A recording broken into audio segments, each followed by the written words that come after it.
Perubahan jadwal ini dilakukan setelah DKI Jakarta kembali melonggarkan pembatasan dan menerapkan PSBB transisi. Pada masa PSBB transisi, PT KCI mengoperasikan 980 perjalanan KRL dengan 91 rangkaian kereta setiap harinya. Namun kapasitas penumpang KRL tetap dibatasi, tidak berubah, yaitu maksimal 74 orang per gerbong atau 40% dari kapasitas maksimal penumpang sebelum pandemi.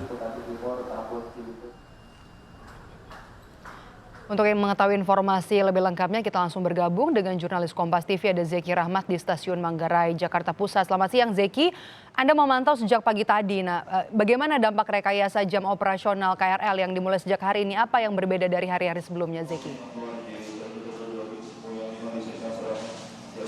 Ya, sejak pagi hingga siang hari ini cenderung terlihat sepi Maidop karena jam operasionalnya diperpanjang. Yang tadinya dimulai pukul 5, sekarang sudah pukul 4 hingga nanti pukul 10 malam. Selain itu juga jadwal perjalanan kereta juga ditambah.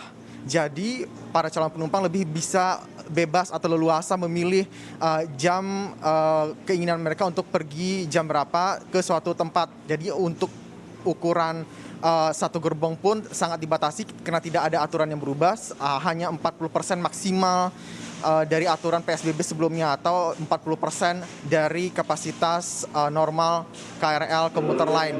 Dan yang kalau terlihat sejak pagi hingga siang ini terlihat sepi, Anda pun bisa mungkin melihat di beberapa gerbong yang ada juga masih sama, sepertinya di setiap gerbong juga berisi sekitar 70-an orang di setiap satu perjalanan. Yang terlihat ramai itu justru di beberapa stasiun yang ada di luar Jakarta, seperti misalnya di stasiun Bogor, Depok, dan juga Bekasi. Bahkan di stasiun di luar Jakarta sudah ada peningkatan penumpang hampir 5% sejak diberlakukannya PSBB transisi pada Senin kemarin.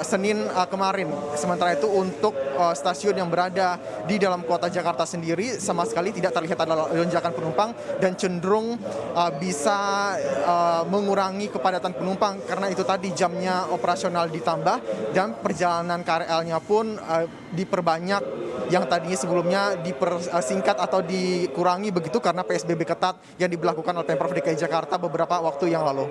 Maidop. Selain perubahan jadwal, kemudian yang Anda lihat di sana, Zeki, adakah perubahan soal aturan protokol kesehatan di dalam kereta bagi penumpang? Ya, untuk aturan protokol kesehatan semuanya hampir sama pada saat PSBB ketat dan juga PSBB transisi. Tidak ada yang berubah sama sekali. Calon penumpang yang masuk ke stasiun juga harus melalui pengecekan suhu tubuh. Lalu ada juga disediakan wastafel di beberapa titik yang ada di stasiun. Selain itu juga untuk aturan tidak boleh makan dan juga tidak boleh minum di dalam kereta juga masih berlaku. Dan juga jika melepaskan masker akan mendapat teguran. Sejauh ini para penumpang cukup aware dengan apa aturan yang sudah diberlakukan sejak jauh-jauh hari oleh pihak komuter lain dan tidak ada teguran sama sekali sejauh ini dari informasi yang kami dapatkan dari pihak komuter lain. Para penumpang cukup menaati aturan yang sudah ada dan memang sudah berlaku sejak lama, sejak masa PSBB awal di DKI sampai sekarang. Semua penumpang di KRL sudah mulai sadar diri untuk melakukan protokol kesehatan baik di stasiun, di dalam kereta ataupun keluar dari stasiun tujuan mereka. Maidop.